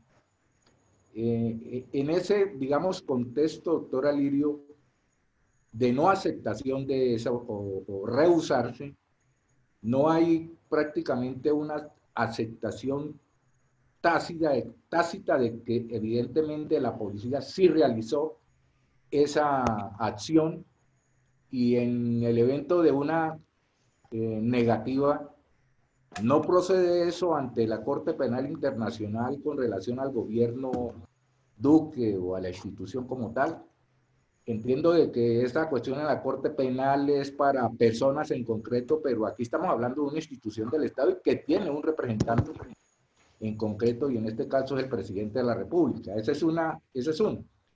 La otra es lo que se ha venido hablando sobre la reforma a la policía como institución, y también ya existen voces de rechazo de que no se quiere hacer, de que no se quiere dejar, pero lo cierto es que la situación o los hechos ameritan de que eso se realice. Pero en esa eventualidad de que de pronto se llegue a hacer esa revisión o reforma a la policía, no se podría considerar que por lo menos para Bogotá se pudiera establecer una policía propia de aquí del distrito, en la cual fuera precisamente la que la comandara, digamos así, directamente el distrito, fuera de considerarse hoy en día como un apéndice del gobierno nacional.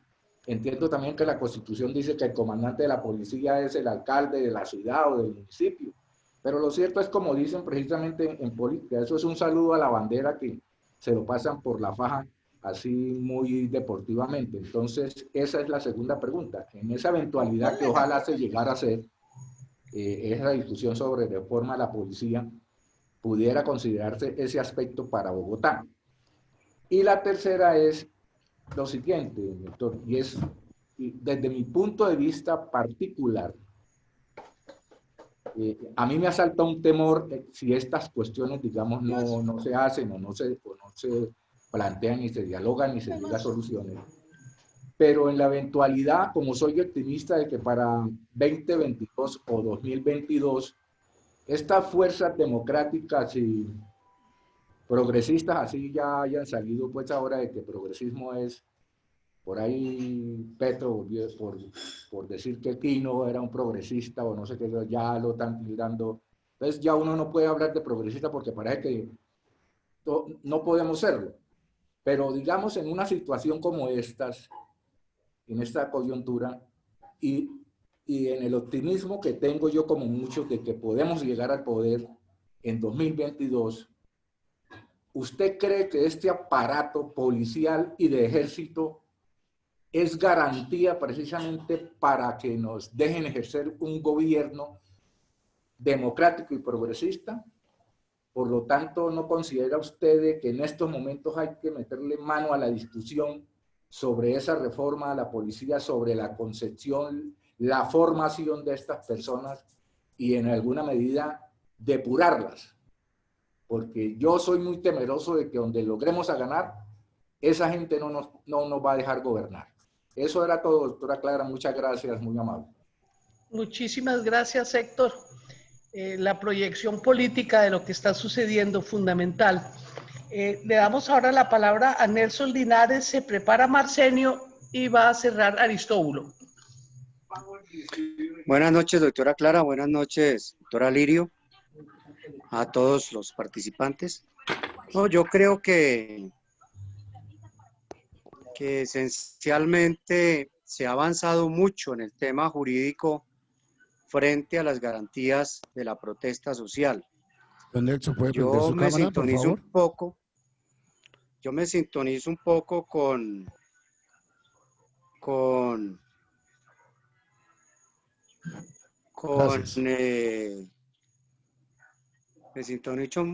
con lo que ha dicho en el segundo punto Héctor, en el sentido de que las garantías para aplicar estos fallos, mientras el gobierno de Estados Unidos y el Departamento de Estado mantengan una política de desconocimiento y de aplicación arbitraria de la soberanía y la autodeterminación de los pueblos, no va a ser posible que se cambie en términos de fondo la situación.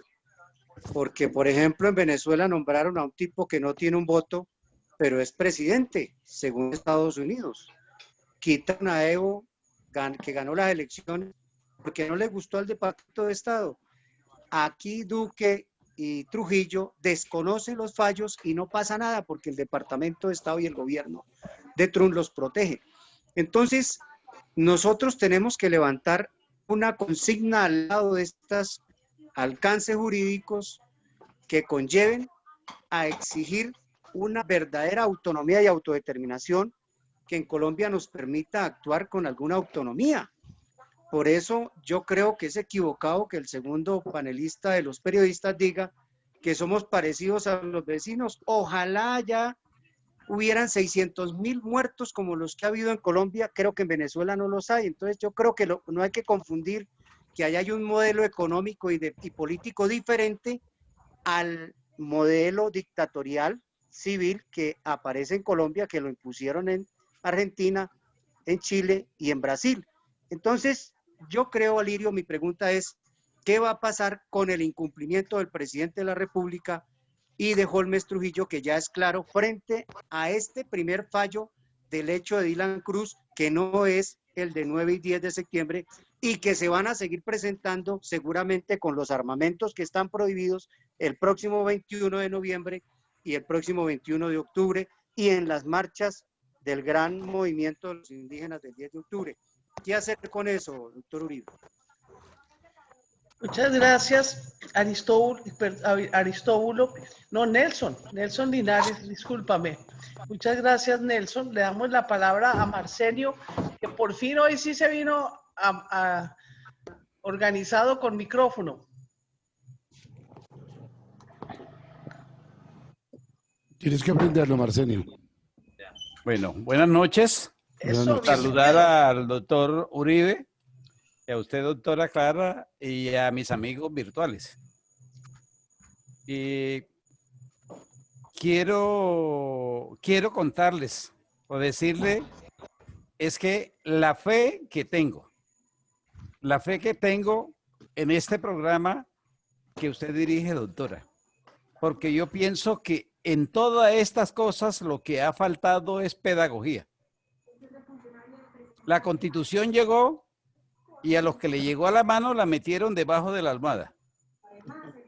Y entonces, en estas situaciones, la cantidad de abogados que Colombia es especialista en abogados.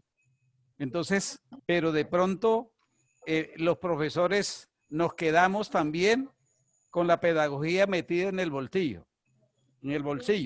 Entonces creo que es la combinación de todo lo que estamos aquí multiplicando este deseo.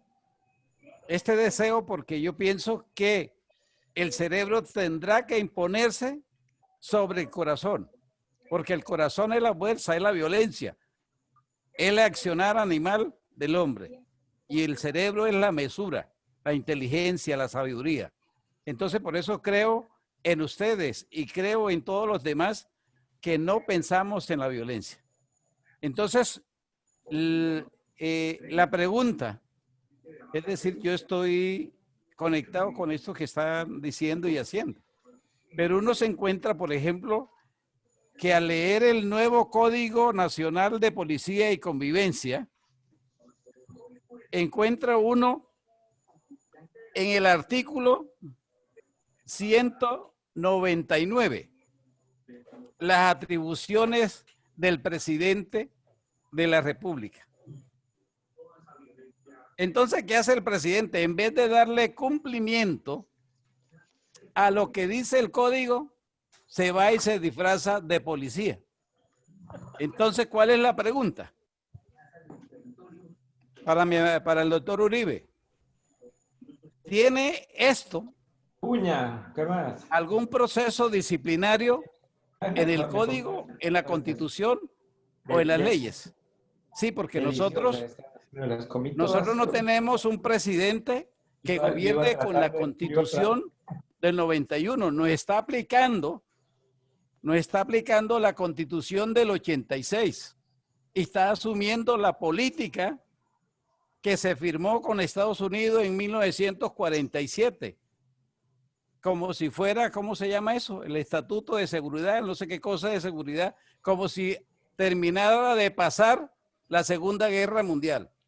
Entonces, en esto tiene armado al ejército y a la policía y todas las fuerzas del Estado en una forma represiva, incluyéndonos a todos los ciudadanos como enemigos, cuando lo que tenemos de presidente es un mercader del poder. Y de política, nada de eso. Nada de administración, puro negocio, puro mercader. ¿Cómo reparte la plata? Entonces, hoy he concluido que en Colombia sí hay héroes. Hombres que se han, ¿cómo se dice eso? Que han puesto el país por encima de todos. Y gracias a los abogados honestos, sinceros, decididos, comprometidos. Por ejemplo, salvar de un plumazo que el presidente le entregue 1,5 billones de pesos a una empresa. Que el presidente se decida tener el ejército el Comando Sur de Estados Unidos aquí y muchas cosas más arbitrario, así como nos maltrata a todos los ciudadanos. Muchas gracias. Hasta luego. Arsenio, muchas gracias. Me encanta que por fin hayamos podido contar con sus intervenciones que siempre son muy, muy juiciosas. Sí. Muchas gracias. Vamos ahora a Aristóbulo y con Aristóbulo cerramos la sesión y le devolvemos la palabra a Lirio Uribe para las conclusiones.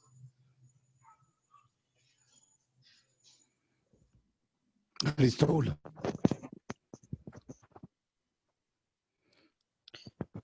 Muy buenas noches, doctora Clara, a todos los compañeros. Reconocer el inmenso trabajo que ha hecho el doctor Alirio Uribe en defensa de los derechos humanos. Y pues bueno, ahorita pues, doctor Uribe, digamos en medio de esta crisis, ¿me escuchan? Sí, lo estamos escuchando. ¿Me están escuchando? Sí, señor. Sí, lo estamos escuchando. Ah, bueno. Lo escuchamos, Entonces, lo escuchamos. decía doctor Uribe, en el entendido de que ya suenan fuertes vientos sobre la llamada conmoción interior que puede darse por medio de este gobierno, en vista de que puede darse porque en este momento, pues se puede decir que están manos abajo y cada día van manos abajo, porque es que se han encerrado y han metido a los poderes judiciales en un lío que pretenden desconocer a toda luz, digamos, lo que tiene que ser en un Estado social de derecho. Y me llama mucho la atención es que lo que quedó demostrado es que el pueblo ya le perdió el respeto a la autoridad. Y a mí me parece que eso es muy grave. Porque si viene siendo cierto una policía, un ejército que maltrata al pueblo, pues ahí está la respuesta. Pero digamos, en el tema aquí para arriba, lo que sigue es que se demostró y que la gente, y esa es la percepción que tiene uno en la calle, es que el policía ya anda con miedo, o sea, y la comunidad, pues ya a raíz de todo esto que se dio, pues ya, vuelvo, insisto, perdió el respeto a la autoridad. En la antepasada escuela que se hizo con Héctor Riveros, él se dice que la fuerza están todos los mecanismos están centralizados en la policía. Él hablaba de la policía aduanera, la policía de tránsito, la policía de migración. Entonces quiere decir de que sí es urgente de que se haya una transformación y que se busquen los mecanismos para que eso se dé, porque de lo contrario, siempre y cuando tenga que ver con donde hayan armas de por medio, pues siempre va a haber derramamiento de sangre. Eso era como lo que quería comentar y nuevamente muchas gracias. Buenas noches para todos. Gracias. Aristóbulo, muchísimas gracias. De verdad, unas intervenciones muy profundas, muy exigentes en materia de respuesta a cada una. Tendríamos que tener varias sesiones, pero le devolvemos la palabra a Lirio Uribe para que a partir de un examen general de todos los planteamientos y preguntas nos haga una conclusión de esta importantísima escuela política. No, pues muchas gracias, verdad que un gusto verles y ver tantas caras conocidas, tantos amigos, amigas acá. Y de verdad, pues sí, me alegra pues que se hayan motivado a hacer todas estas preguntas que nos tocaría, como dice Clara, hacer otra sesión para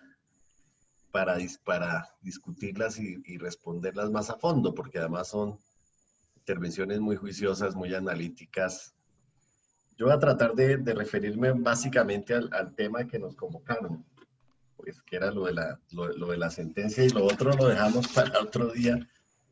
Yo también me comprometí a otra cosa ahorita más tarde y no voy a tener, calculé que me demoraba 2 horas con ustedes. Entonces, agradecerles de verdad infinitamente por los análisis que ustedes hacen, porque en todas estas escuelas pues todos aprendemos y todos vamos aprendiendo de los análisis de los demás.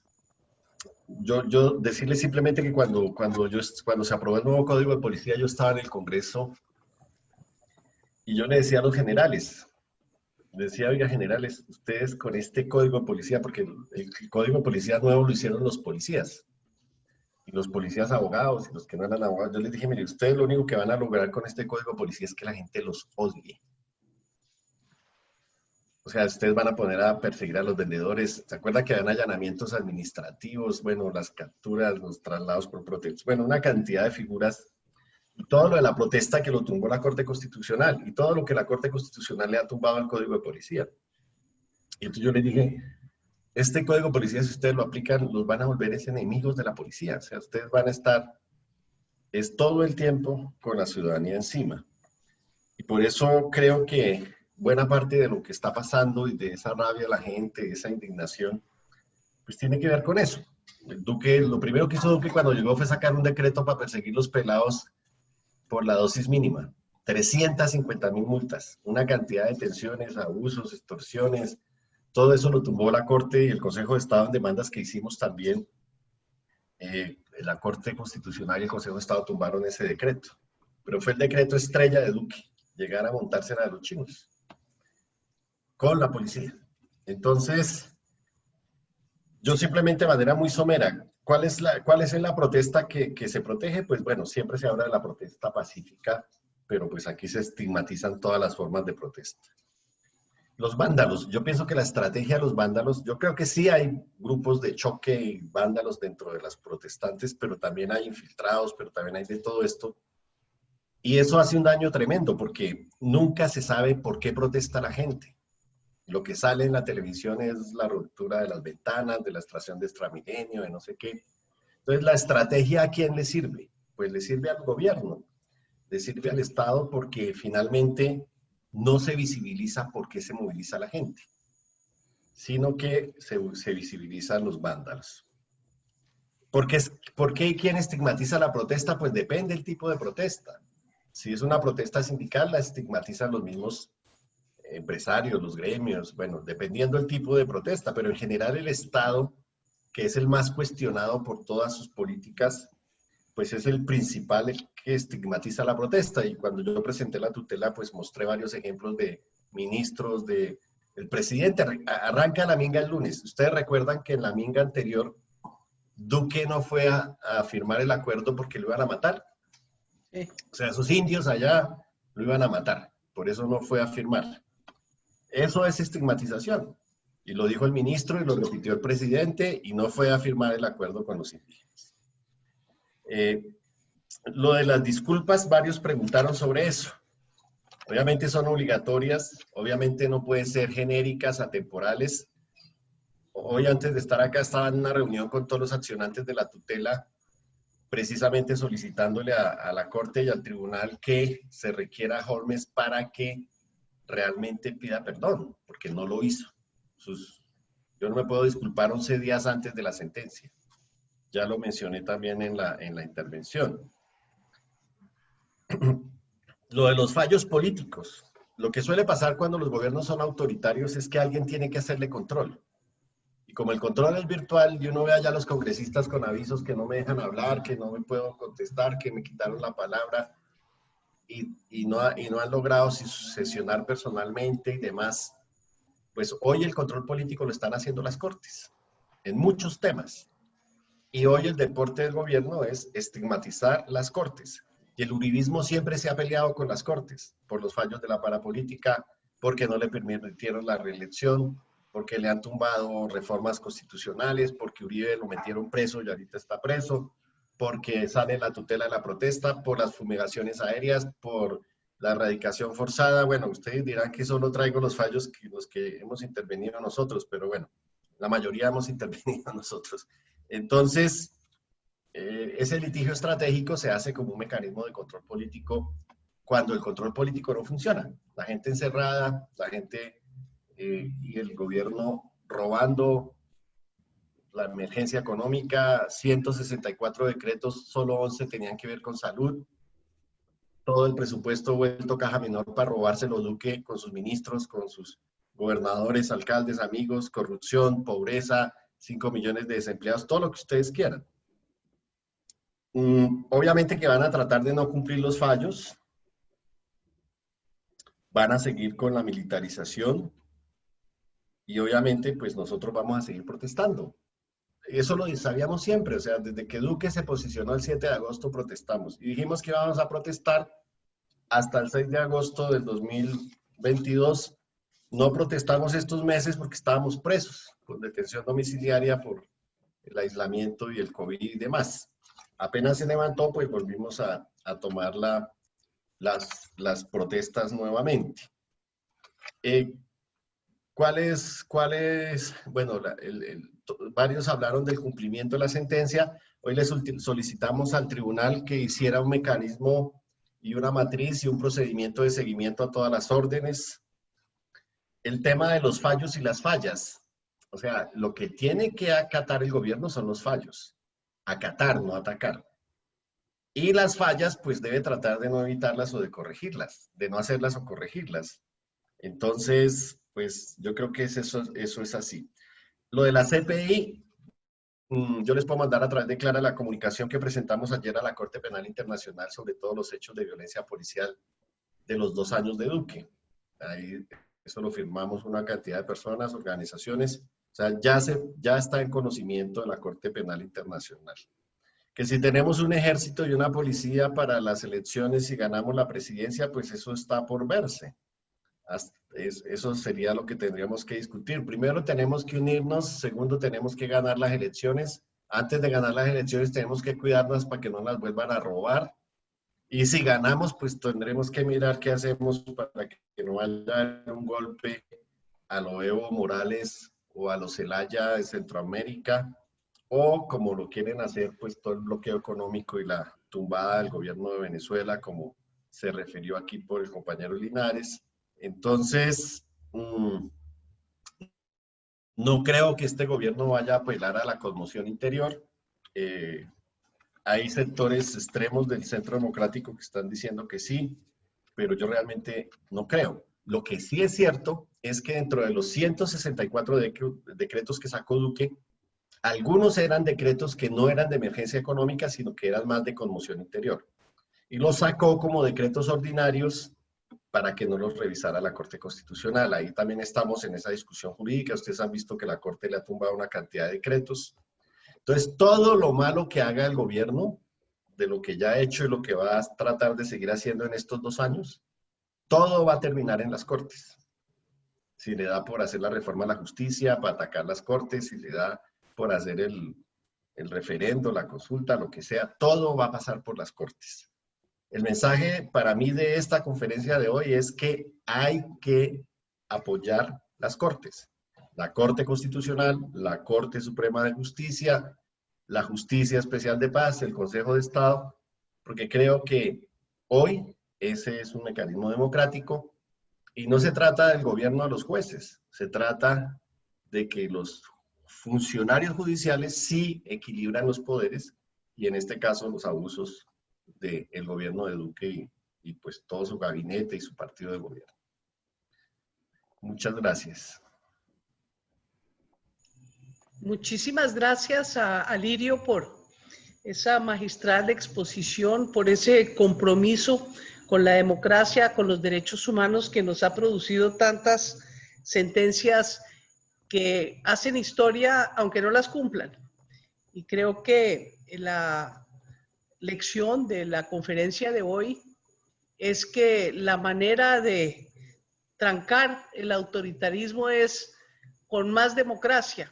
Y la democracia popular es marchando en la calle, es haciendo litigio estratégico, es convocándonos a través de las redes sociales, generando toda suerte de medidas y maneras imaginativas para vencer el cerco de la antidemocracia en nuestro país.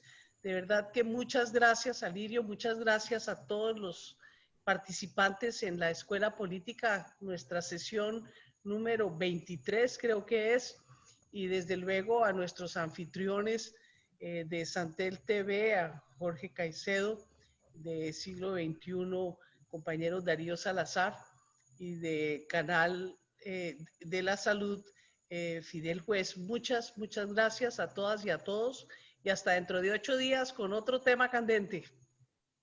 Gracias. Muchas gracias. Gracias por la doctora Clara, invitación. muy amable.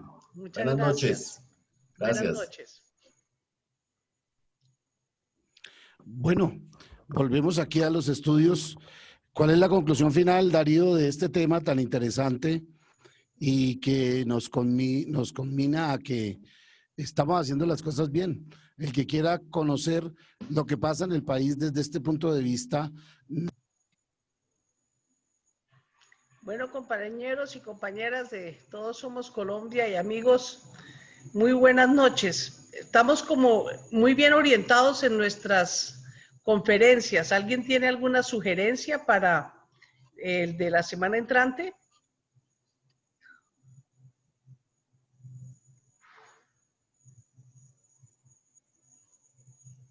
Bueno, entonces me despido de ustedes. ¿Me están escuchando?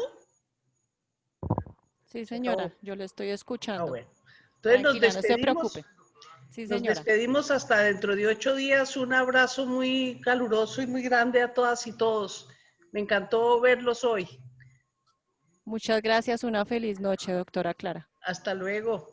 Hasta luego. Adiós.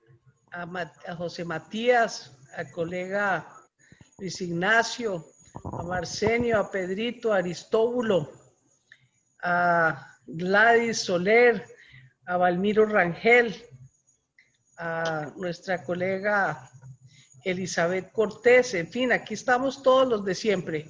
Un abrazo muy grande y muy buenas noches. Gracias, lo mismo, doctora Clara.